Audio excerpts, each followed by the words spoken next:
নমস্কাৰ, মই নজুবিধি চিট কোম্পানীৰ পৰা আব্দুল আছো। আপোনালোকৰ সকলোকে স্বাগতম জনাইছোঁ। আমাৰ এই আজি ট্ৰায়েল ফিল্ড চাবলৈ আহিছোঁ আমি ইয়াত ৱেষ্ট বেংগলত। আৰু এই ঠিকনা সম্বন্ধে মই আমাৰ সহকৰ্মী নয়ন চাহু দাৰ লগত আপোনালোক কথা পাতিম এই ঠিকনা সম্বন্ধে। তেখেতে ক'ব। আহক নয়ন দা, নমস্কাৰ। নমস্কাৰ। মই অসমৰ পৰা আহিছোঁ আপোনালোকৰ ৱেষ্ট বেংগলত এই মাকৈ খেতি চাবলৈ। আজি আপোনালোকৰ ইয়াত ট্ৰায়েল দি ফিল্ড হৈছে। এই এড্ৰেছটোৰ বিষয়ে আপুনি ক'ব নেকি আমাৰ? আচ্ছা, নমস্কার। আজ এখানে গ্রামের নাম আছে কুচিবনিয়া। এটা হচ্ছে উত্তর দিনাজপুর ডিস্ট্রিক্টের মধ্যে পড়ছে, যেটা ব্লক হচ্ছে আপনার ইসলামপুর এবং থানা হচ্ছে ইসলামপুর। ধন্যবাদ। গাঁৱৰ নাম কুচিবনিয়া আৰু আপোনাৰ ষ্টেট হৈ গ'ল ৱেষ্ট বেংগল। বাকীখিনি শুনিলে। এতিয়া আহক আমি আপোনাক এতিয়া ফিল্ডটো ৰেডি কৰি আছে, অকণমান ফিল্ডটো দেখাওঁ। তাৰপিছত আপোনাৰ পিছত যেতিয়া ৰেডি কৰা হ'ব, ৰেডি কৰা ভিউটো আপোনালোকক সম্পূৰ্ণ দেখাম। আহক।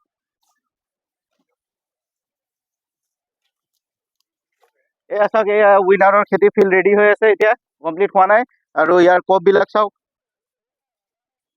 ওচৰত আহক, ওচৰত আহক। কপবিলাক চাওক, তলৰ পৰা ওপৰলৈকে পুৰা দানা, পৰিপুষ্ট দানা, পুষ্ট কপ, গছবিলাক শক্তিশালী গছ। আৰু এই গোটেইখিনি যিখিনি আছে গোটেইখিনি উইনাৰ হয়। আৰু এখেতলোকৰ আমাৰ চবৰ সহকৰ্মী হয়, আমাৰ ছাৰসকল আছে।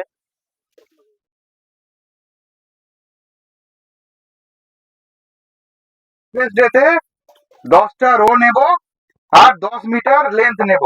তাহলে 10টা রো কাউন্ট করো, 1 2 3 4 5 6 7 8 9 10। 10টা লাইন নিয়ে নিয়েছি, ওদিকে খালি ছেড়ে দিয়েছি, পেছন দিকে খালি ছেড়ে দিয়েছি। এরপর 10 মিটার ফিতেতে 10 মিটার মাপা হয়েছে। এইখান থেকে শুরু করে ওখান থেকে শুরু করে একদম শেষ পর্যন্ত 10 মিটার। মানে এখানে বর্ডার ছেড়ে দিয়েছি আমরা, হ্যাঁ, ওই দুটো বর্ডার ছাড়া হয়েছে। 10 বর্ডার ছাড়া হয়েছে কেন? কারণ ওটা উইনার। কেন ছাড়া হয়েছে ওটা? ওখানে সাইডে অনেক অনেক গাছ ক্ষতি হতে পারে, হতে পারে। সেই জন্য ওটাকে আমরা তুলিনি, ওটা মাপিও নি। তাহলে তারপর থেকে মাপা হয়েছে। এবার এই যে 10 মিটার লম্বা, 5.5 আর এটাও আবার মাপা হয়েছে, যেটা 10টা লাইন, এটা 10টা লাইনের মাপ কত হয়েছে? 5.5। এবার 5.5 মিটার ইন্টু 10 মিটার কত হলো? 55 স্কোয়ার মিটার। এবার এই 55 স্কোয়ার মিটারে যতগুলো গাছের ভুট্টার আছে, কব আছে, সবটা তুলে নেওয়া হয়েছে, কাটা হয়েছে। আচ্ছা, আমরা যদি এটা ধরো, আমরা যদি এই গাছের কাউন্টিং করি 376, 376, যদিও 376 পার একরে যত থাকতে হয় সেই হিসাবে অল্প কম না?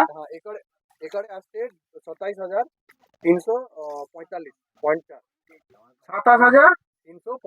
27,345 পার একর প্ল্যান্ট পপুলেশন এই হিসেবে হয়েছে। আচ্ছা, এবার যে কাটা হলো, কবটাকে আমরা ওজন করেছি।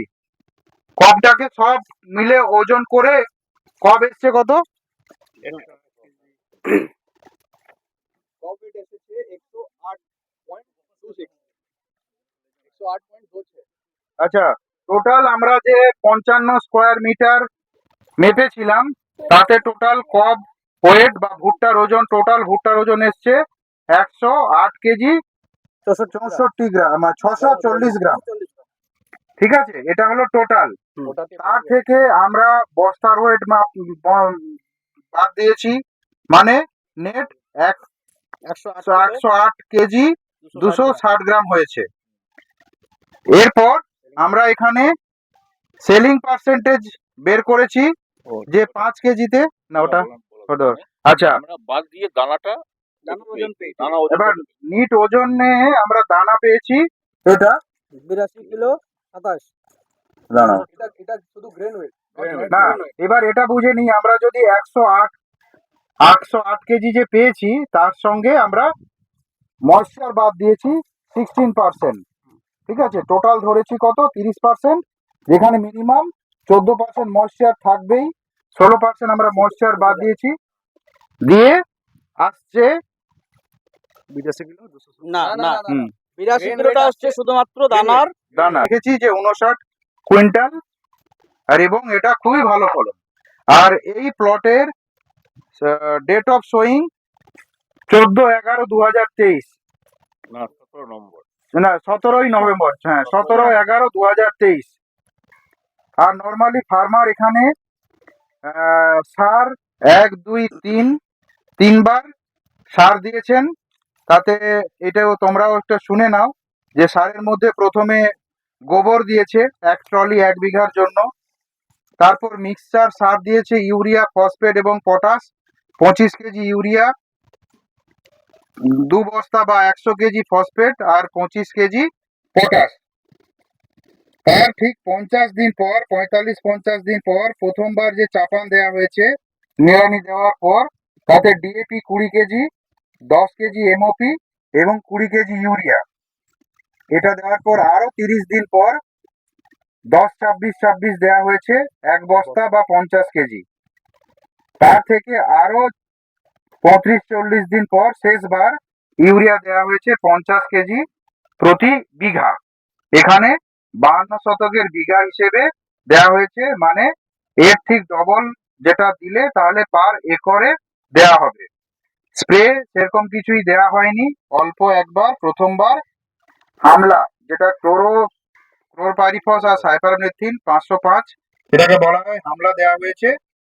আর মোটামুটি লেবার এই জমিতে লেগেছে হিসেব মতো প্রায় 20খানা লেবার।